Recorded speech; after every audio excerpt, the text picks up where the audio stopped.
बच्चों क्वेश्चन दिया है कि 5 घंटे एक साथ बजना शुरू करते हैं और क्रम से 6, 7, 8, 9, 12 सेकंड के अंतराल पे बजते हैं। कितने सेकंड बाद वो फिर एक साथ बजेंगे? भाई 5 घंटे हैं बजे एक साथ, ठीक है ना। फिर क्या होता है, 1 घंटा 6 सेकंड बाद बजता है, 1 घंटा 7 सेकंड बाद बजता है, 1 घंटा 8 सेकंड बाद बजता है, एक 9, एक 12, ठीक है ना। फिर बोल रहा है कि भाई ये कब ऐसी सिचुएशन बैठेगी कि जब ये एक साथ बजेंगे, ठीक है ना। तो भाई हमें कुछ नहीं करना है, इसमें ज़्यादा दिमाग लगाना ही नहीं, एलसीएम निकाल देना है सीधा, ठीक है ना। अब एलसीएम किसका, 6, 7, 8, 9, 12। और भाई मैं ऐसे इस क्वेश्चन की ऐसी ट्रिक बताऊंगा कि तुमको पेन नहीं लगाना पड़ेगा, ठीक है ना। देखो एलसीएम की मैं ऐसी विधि बता दूंगा कि तुमको पेन नहीं लगाना पड़ेगा, और इस क्वेश्चन के आंसर की मैं ऐसी विधि बता दूंगा कि तुमको पेन नहीं लगाना पड़ेगा। कैसे? भाई देखो एलसीएम जो हम निकालेंगे इनका, तो एलसीएम का मतलब क्या होता है कि एलसीएम में ये जो संख्या दी गई है इनका भाग जाना चाहिए, ठीक है ना। तो भाई देखना जरा 9 का भाग किस में नहीं जा रहा। भाई 9 का इसमें जा रहा है, 7 2 9, 2 और 1 3 और 6 9, 5 4 9, 3 और 8 1 9 और 3 12। भाई इसमें नहीं जा रहा, ये संख्या तो है ही नहीं, इसको तो साइड में कर दो, ठीक है ना, साइड में हट गए, ठीक है। अब ये एक चीज़ देखो जरा कि ये जो 7 है ना, देखो 8 का तो जाएगा, 9 का भी जाएगा, ठीक है ना इसमें, ठीक है ना। हम 7 का सबसे आसानी से देख सकते हैं कि 7 का जाएगा नहीं जाएगा। 7 का इसमें जा रहा है, नहीं जा रहा है ना। 7 का इसमें जा रहा है, देखो जरा, 7 8 56, 5 बचे, इसमें नहीं जा रहा, तो बची कौन सी, 7 7 49, 7 2 4, यही है भाई आंसर। बात समझ में आ गई। ये तो भाई होगी एक तरीके से ऑप्शन वाली विधि। दूसरा, अगर एलसीएम भी निकालना है तो कैसे निकालते हैं एलसीएम? भाई 2 का सबसे बड़ा अंक कौन सा है? देखो 7 को तो सबसे पहले लिख दो, ठीक है, क्योंकि ये अभाज्य संख्या है, ठीक है। दूसरा, अभाज्य संख्या नहीं, विषम संख्या भी है, अभाज्य संख्या भी दोनों है, ठीक है। मतलब जिसका आपस में कोई गुणनखंड ना हो, तो ये 7 ही है ऐसी, ठीक है। मतलब जिसका 1 है और 7 है और कोई गुणनखंड नहीं है, ठीक। अब नेक्स्ट क्या है, 2 का सबसे बड़ा अंक कौन सा है? 8 है। 3 का सबसे बड़ा अंक कौन सा है? 9 है। और 9 अट्ठे कितने होते हैं? 72। 12 के टुकड़े कर लो जरा, 2 गुना 3 ही है ना, ठीक है। तो 2 के 2 ही तो हैं इसमें, 2 के इसमें 3 है, तो ये 8 ही लेंगे हम।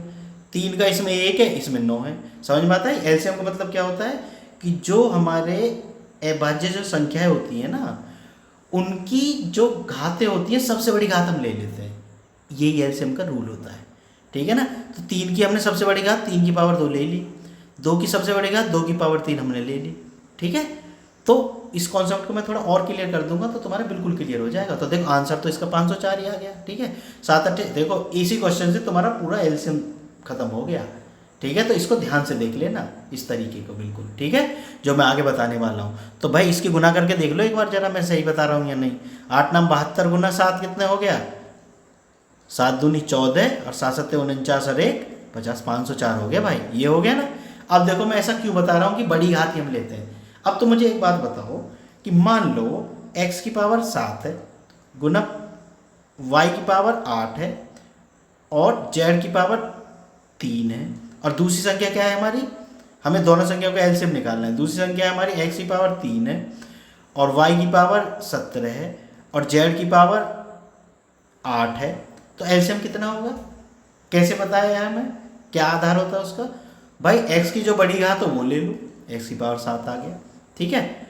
y की जो बड़ी घात है वो ले लो, y की पावर 17 आ गया, और z की जो बड़ी घात है वो ले लो, 8 आ गया z की पावर। ये हमारा एलसीएम हो गया। बात समझ में आई? तो यहाँ भी तो हमने वही किया है, 3 की हमने 9 में 2 बड़ी घात थी वो ले ली हमने, 9 ही ले लिया ये, ठीक है। और 2 की हमने 3 पावर थी वो 8 ले लिया, ठीक है ना। तो हमने भी तो बड़ी घात ली है।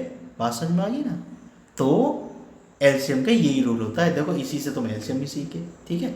तो बच्चों अगर इसी तरह के सॉल्यूशन चाहिए और मेरी वीडियो पसंद आई हो तो भाई मेरे चैनल को सब्सक्राइब कर लेना, इसी तरह की मैं वीडियो डालूंगा।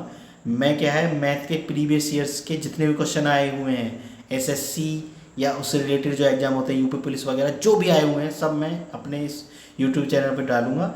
दूसरा क्या है, मैंने टेलीग्राम चैनल बनाया हुआ है, उसको जाके भी ज्वाइन कर लेना, उसका लिंक मैंने दिया है, ठीक है, डिस्क्रिप्शन में, वहाँ से जाके आप ज्वाइन कर लेना। उसमें क्या है, मैं नोट्स डालूंगा अपने मैथ के जो मैंने बनाए हुए हैं लगभग 1 साल की मेहनत करके। बहुत ही शानदार नोट्स हैं, आपको बहुत पसंद आएंगे और एकदम कॉन्सेप्ट आपके बिल्कुल बिल्कुल क्लियर हो जाएंगे, इस बात की मैं 100% गारंटी लेता हूँ, ठीक है ना। तो वो टेलीग्राम चैनल जरूर ज्वाइन कर लेना भाई, चाहे वीडियो देखना यूट्यूब पे मत देखना, लेकिन वो टेलीग्राम चैनल ज्वाइन करना बहुत ज़रूरी है। वहाँ मैं वो तो दूंगा ही दूंगा, बाकी जो एग्जाम से रिलेटेड जानकारी होंगी वो भी डालूंगा, ठीक है ना बच्चों। ठीक है तो बच्चों, मिलते हैं फिर नेक्स्ट वीडियो में।